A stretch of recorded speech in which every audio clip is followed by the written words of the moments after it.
Thank you so much. I hope you guys are doing well. In the previous lecture, we have discussed the growth of function and the asymptotic notation, the concept of asymptotic notations. And we also discussed the difference between the two concepts like the upper bound, lower bound and average bound, and the the worst case, average case and best case. Most of the students mix the two concepts and they got confused between them. So I advised you, don't be confused and don't mix up these two different concepts.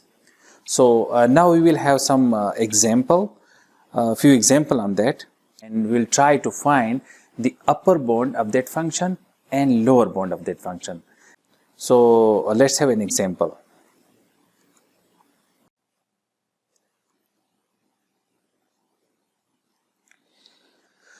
So here we have different classes of functions. Here you can see the constant function 1 log n under the root n log n, n square, n cube, n4, exponential, and up to so on. So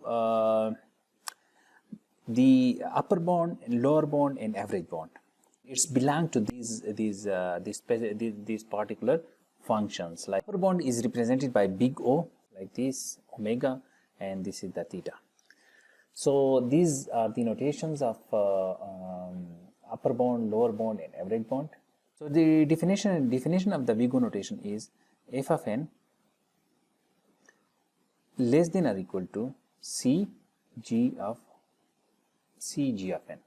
So c is the constant and g of n is the function you will have to find, you will have to discover, and f of n is given function. So the g of n will be always greater than f of n. It will be always greater than n. But here we have some constant on that if there exists positive constant c and n naught. So most of the students are clear about the constant, but they are confused in n naught. So here I will give you an example from your real life. So like the takeoff point of an aircraft, like this is the takeoff point of aircraft.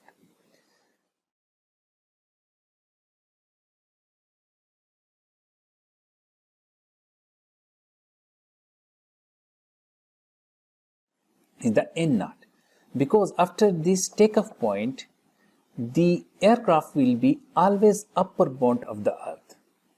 So this point is the takeoff point. So from the graph example, from the function example, like for example, if we have a function f of n like that, this is our function.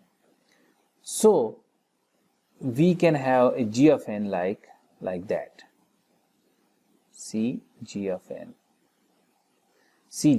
So this point is n naught, because before this point the definition, this particular definition can be false, but after the n naught it cannot be false, it must be true. So this is the basic definition of a Vigo notation. Thank you so much. I hope you have enjoyed today.